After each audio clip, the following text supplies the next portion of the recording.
मुझे पता है कि मेरे वीडियो आने में काफ़ी देर हो गई है और इसका कारण मैंने पिछले वीडियो में आपको बताया था। दरअसल मैं अभी भी एक काम ढूंढ रहा हूँ और घर में कुछ समस्याएं चल रही हैं, इसलिए वीडियो बनाने का समय नहीं मिल पा रहा है। और जब समय निकाल कर वीडियो बनाता हूँ तो ज़्यादा रिस्पांस भी नहीं मिलता, इसीलिए वीडियो आने में देरी हुई है। हालांकि अगर रिस्पांस अच्छा होता है तो मैं कल के अंदर एक बड़ा वीडियो अपलोड करने की कोशिश करूंगा। भीड़ ने अपनी मुट्ठियां जोर से भींच लीं, जोर से चीखी और फिर एक साथ अपनी पावरफुल गति को मुक्त किया आगे बढ़ गई। बैली जिंगवेई उदासीन था और उसने अपना हाथ हिलाया और उसके पीछे के गार्ड्स फ्रॉम द गियुआन रेल्म भी आगे बढ़े। मैं जानता था कि तुम्हारी हार्ड बोन इतनी आसानी से नहीं खाई जा सकती, नहीं तो पूरी इंपीरियल गार्ड्स को साथ लाने की क्या ज़रूरत थी। हाँ हाँ हाँ, bang bang bang. Ah, there was a loud noise. दुनिया गूंज उठी, चीख पुकार मच गई, आकाश कांप उठा। लेकिन द ब्लिंक ऑफ एन आई में ही टू साइड्स के मास्टर्स आमने सामने आ गए। चारों ओर ब्लड स्टेन्ड दृश्य था और हड्डियां ज़मीन में दफन हो गईं। हालांकि हेचुआन के पास कई एक्सपर्ट गार्ड्स थे, लेकिन वह ओपोनेंट ऑफ द एम्पायर का सामना कैसे कर सकते थे। It's just that between Shu and Su death and injury की भारी संख्या थी और शोक की लहर जारी थी। यह दृश्य देखकर वो रांझे अपने पिता की ओर देखते हुए बोला, पिता, हम यह युद्ध नहीं जीत सकते, हमें तुरंत पीछे हट जाना चाहिए। पीछे हटना? तुम्हें क्या लगता है कि हम कहाँ पीछे हट सकते हैं? भाग नहीं सकते। लंबी सांस लेते हुए वो जियांगटाओ ने उसे गहराई से देखा, फिर एक कड़वी मुस्कान के साथ सिर हिलाया। उसका चेहरा निराशा से भरा हुआ था, उसकी आंखें हल्के से कांपीं और वो रांझे अपने पिता को अवाक होकर देखने लगा और पूछा, तो फिर हम बैली जिंगवेई से इतनी ज़ोरदार लड़ाई क्यों करें? Just die faster. पिता, यह आपका तरीका नहीं है। हाँ, यह तुम्हारा नहीं बल्कि तुम्हारे भाई रानडोंग का तरीका है। धीरे धीरे सिर हिलाते हुए वो जियांगटाओ हल्की मुस्कान के साथ बोला, असल में तुम्हारा भाई मुझे हमेशा गुस्सा दिलाता रहा है और मैं हमेशा उसे डांटता रहा हूँ, लेकिन मैंने उससे कभी इतनी नफरत नहीं की, बल्कि उसे बदलने तक का मन नहीं किया। आश्चर्यचकित होकर वो रांझे अपने पिता को खाली निगाहों से देखने लगा, पूरी तरह उलझन में। अनायास वो जियांगटाओ ने लंबी सांस ली और कहा, कौन सा इंसान अपने युवावस्था में जोश से भरा नहीं होता, लेकिन जब अधिक अनुभव होता है तो आदमी सतर्क हो जाता है, नुकीले किनारे घिस जाते हैं। बूढ़ा आदमी बूढ़ा हो जाता है, तभी वह दुनिया में टिक पाता है, तभी वह सतर्कता सीखता है। लेकिन मुझे हमेशा रानाडोंग का वो अंदाज पसंद था, जब वह मुझे बार बार परेशान करता था, जैसे मैं अपनी जवानी में करता था। अब जब यह दुनिया हमें बचाने नहीं जा रही, तो क्यों न हम अपने युवावस्था के जोश को फिर से जी। वैसे भी मुझे रानडोंग के लिए थोड़ा समय निकालना होगा। क्या समय को टालना? हाँ, हम सभी वाणिज्य मंडल के महत्वपूर्ण स्तंभ हैं। बैली जिंगवेई हमें नहीं छोड़ेगा, लेकिन यह अलग है, एक आवारा और लापरवाह व्यक्ति। बैली जिंगवेई उसे अपनी नज़रों में नहीं गिनेगा, इसलिए वह बच सकता है। उसने गहरी सांस ली और फिर लंबी सांस छोड़ दी। वो जियांगटाओ ने असहाय होकर अपनी आंखें बंद कर लीं। युवा अवस्था में बूढ़ा आदमी हमेशा सोचता था, ट्रेनिंग टू सन्स, एक बुद्धिमान, सक्षम और उत्कृष्ट, जिसे वह भविष्य में यह नींव सौंप सके। लेकिन तुम सही कह रहे हो, दूसरा टाइगर जैसा सिरफिरा और नासमझ, जिसे कभी गंभीरता से नहीं लिया गया। अगर एक दिन परिवार पर संकट आया तो वह छिपकर बच सकता है। चींटियां भी अपनी जान बचाने के लिए रास्ता ढूंढ लेती हैं। यह उनकी जीवन शक्ति की मजबूती नहीं, बल्कि लोगों की नज़रअंदाजी होती है। अब रानडोंग को हमारे लिए जीने दो। ये मेरा कर्तव्य है, तुम्हारा भाई है, उसे यह करना चाहिए। वैसे भी हम भाग नहीं सकते। अपने शरीर में हल्की कंपकंपी के साथ वो रांझे ने अपने पिता को गहराई से देखा। लंबे समय तक सोचने के बाद उसने गहरी सांस ली और उसकी आंखों में एक नई मानवता की चमक उभरी। हाँ, मेरे बड़े भाई ने कभी अपने लिए कुछ नहीं किया। अब अंत में हम उसके लिए कुछ करें। उम्मीद है कि वह जीवित बच सके। अपने बेटे को गहराई से देखते हुए वो जांग ताओ ने संतोषपूर्वक सिर हिलाया। इस प्रकार इस क्षण में पिता पुत्र ने शायद ही कभी नाम और धन के लिए संघर्ष किया। उनकी आंखों में स्नेह की चमक थी, भले ही उनकी आइज के सामने कॉर्प्सेस, ब्लड और उनका अपना परिवार ही क्यों न हो। लेकिन उनकी आंखों में भय नहीं था, बल्कि वे पहले से कहीं अधिक गर्मजोशी से भरे हुए थे। ये सब देखकर मुरोंगशुए ने अनायास ही गहरी सांस ली और सिर हिला दिया। The world is ignorant. हर बार मरने के बाद ही जीवन के असली अर्थ का पता क्यों चलता है। दूसरी ओर Wu family of the Haichuan business firm के बेसमेंट को इनविजिबल बॉर्डर्स ने घेर रखा था और भीतर एक छोटी सी स्टूल पर एक अनिश्चित चेहरे वाला व्यक्ति अकेला बैठा था। उसकी आंखों में पूरी तरह भ्रम था, लेकिन इसमें कोई शक नहीं कि वह वू रांडोंग ही था। स्ट्रेंज, उस आदमी का मतलब क्या था आखिर? अपना सिर खुजलाते हुए वू रांडोंग उलझन में था और अब भी गहराई से सोच रहा था। धड़ाम! अचानक एक लाउड नॉइज हुई। बेसमेंट का दरवाज़ा अचानक ज़ोर से खुल गया और एक ब्लड स्टेन्ड ओल्ड फिगर घबराए हुए चेहरे के साथ अंदर घुसा। वू रांडोंग ने ऊपर देखा और चौंक गया। अरे, ये तो एल्डर यू हैं। क्या हुआ? सेकंड सन, कुछ मत पूछो, बस बूढ़े आदमी के साथ भाग जाओ। बूढ़े व्यक्ति का चेहरा अचानक झटके से सिकुड़ गया और उसके हाथों की मुहर बनी। फिर एक हल्की सी गूंज के साथ the enchantment was instantly untied. फिर बूढ़े व्यक्ति ने वू रांडोंग का हाथ पकड़ लिया और उसे तेज़ी से बाहर की ओर खींच लिया। वू रानाडोंग अब भी उलझन में था और चिंतित होकर बोला, एल्डर यू, आखिर हुआ क्या है? सेकंड सन, बैली जिंगवेई के लोग हमारी कंपनी को नष्ट कर रहे हैं और वू फैमिली जल्द ही ख़त्म हो जाएगी। क्या? ये कैसे हो सकता है? मत पूछो, ये सब डीमन स्टोन का श्राप है। मुझे डर है कि प्रेसिडेंट और एल्डेस्ट सन अब हाय। सिर जोर से हिलाते हुए बूढ़े व्यक्ति का चेहरा दुख और गुस्से से भर गया, लेकिन वह कुछ कह नहीं सका। लेकिन वू रानाडोंग पूरी तरह से स्तब्ध था। उसके दिल के गहरे कोने में कोई बहुत ही मैजिकल वॉइस गूंज रही थी, जो उसके कानों में व्यंग्य कर रही थी। पछताओ मत, पछताओ मत, पछताओ मत। वो आदमी, वो। उसकी पुतलियां जोर से सिकुड़ गईं और वू रानाडोंग का शरीर धीरे धीरे कठोर होने लगा। अब उसके पैर और शरीर उसके नियंत्रण में नहीं थे, लेकिन फिर भी वह बूढ़े व्यक्ति के साथ भागता चला गया। धड़ाम! एक और दीवार तोड़ दी गई और दोनों तुरंत बाहर निकल आए, जहां वो परिवार का घर था।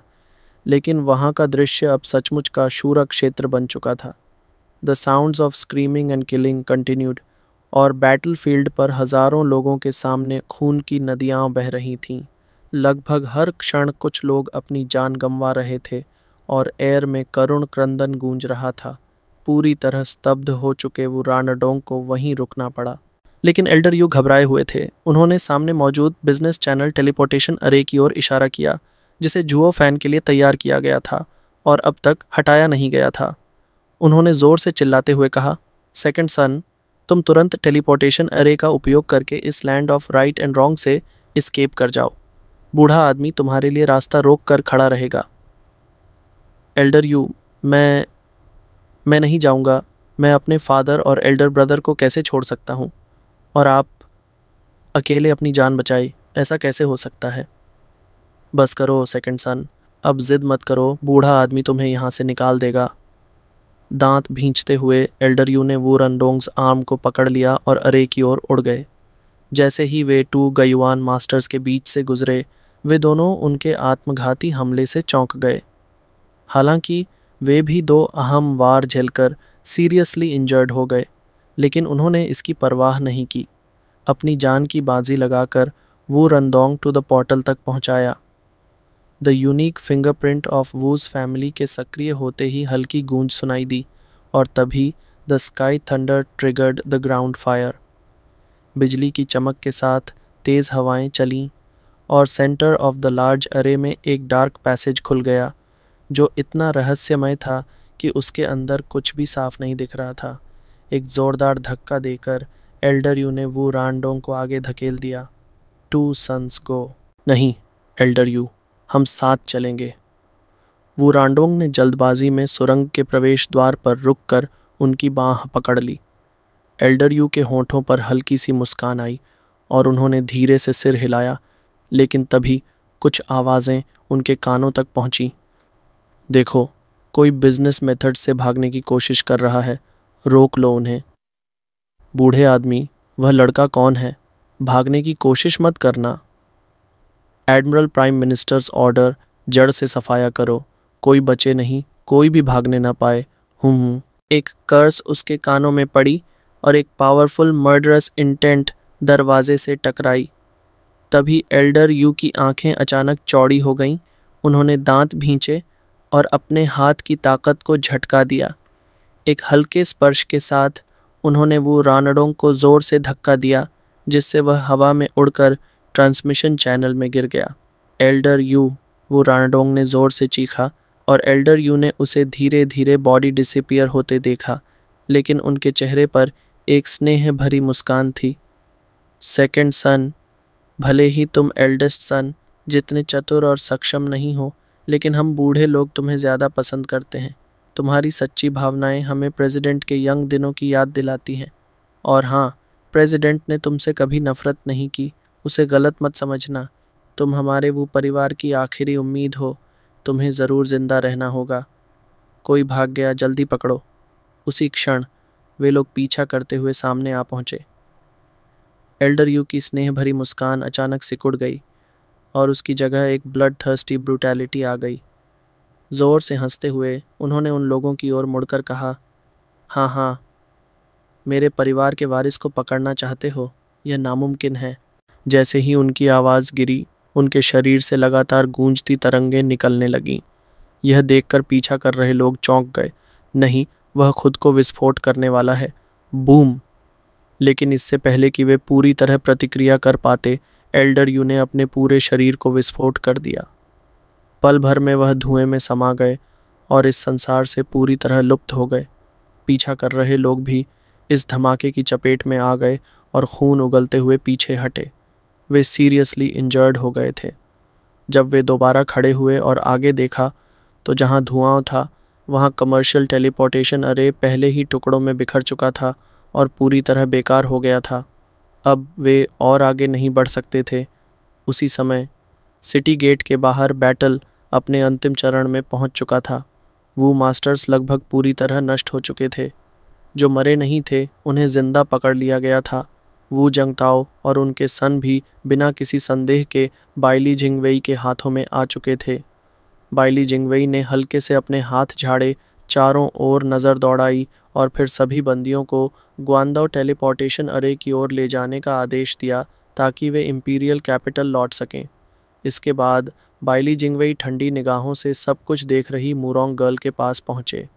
उन्होंने एक हल्की झुककर सलाम किया, मानो अब तक उन्हें देखा ही न हो, और ज़ोर से हंसते हुए बोले, मुरोंग गर्ल, व्यापार की देखभाल में व्यस्त था, इसलिए फॉर्मल ग्रीटिंग नहीं कर सका। क्षमा करें, यह मेरी असभ्यता थी।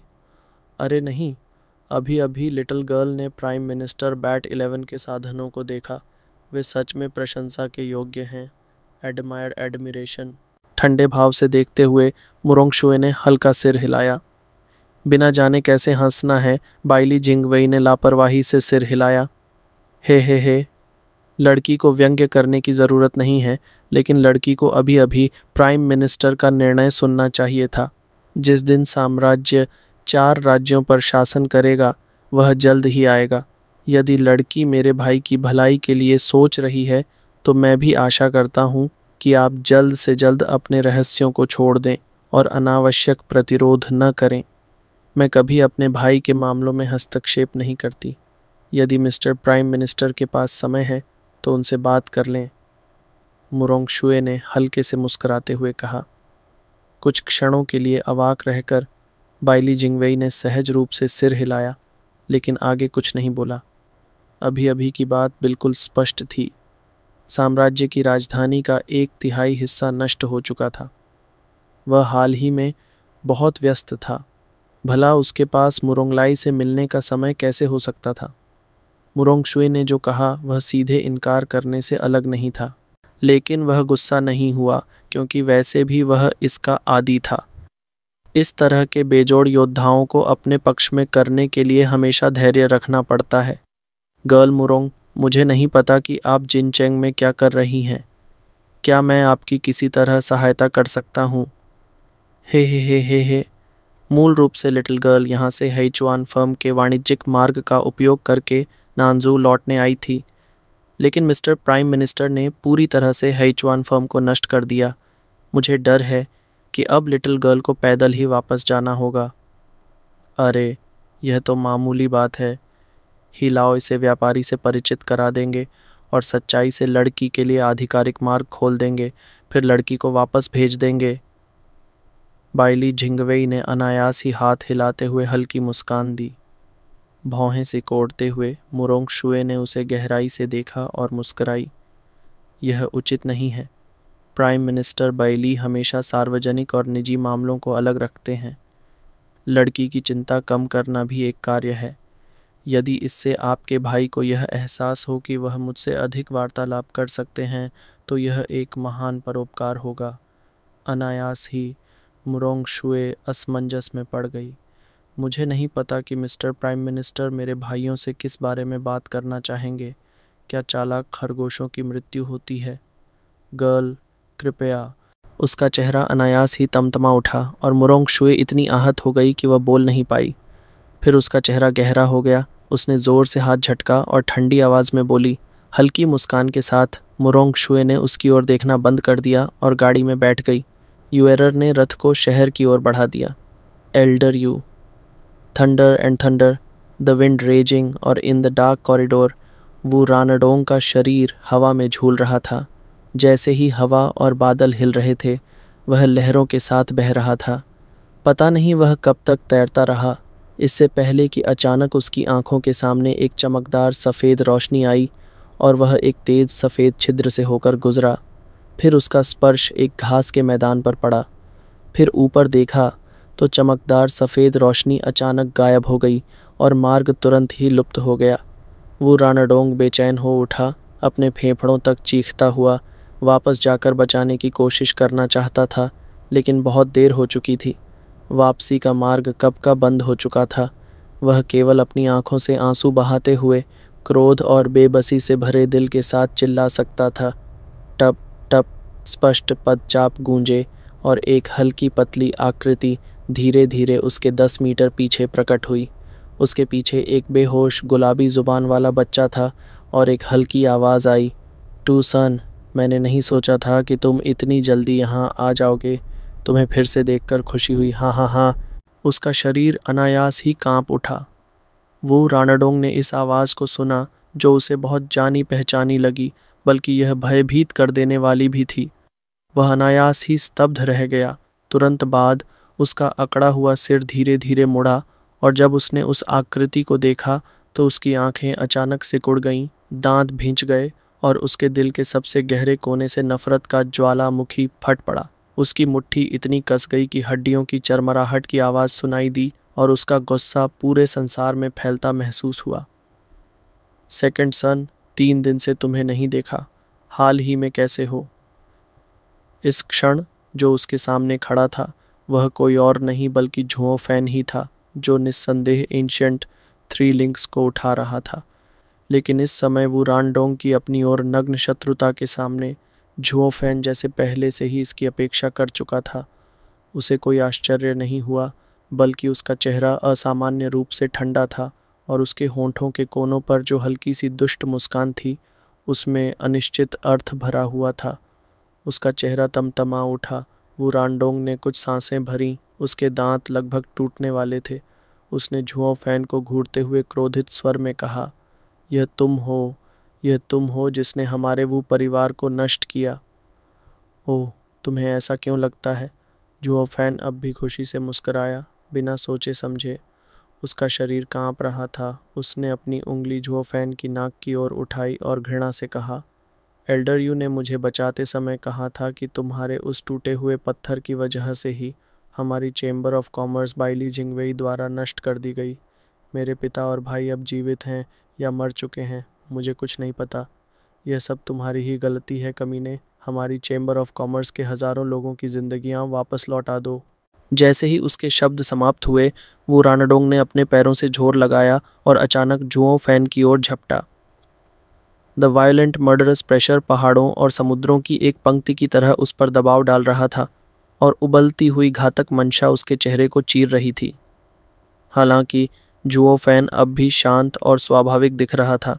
जब वो रानाडोंग उसके काफ़ी करीब आ गया तब उसने एक झटके में कदम हटाया और किलिन्स आर्म फ्लिक्ड। एक ज़ोरदार धमाका हुआ और तुरंत ही वो रानाडोंग का भारी शरीर ज़मीन पर दब गया। 10 मीटर से अधिक गहरा एक विशाल गड्ढा फट पड़ा। जब धुआं छूट गया और धूल नीचे गिरी तो दो आकृतियां विशाल गड्ढे में दिखाई दीं। वो रानाडोंग के मुंह से खून बह रहा था और वह गड्ढे के तल में दबा हुआ था।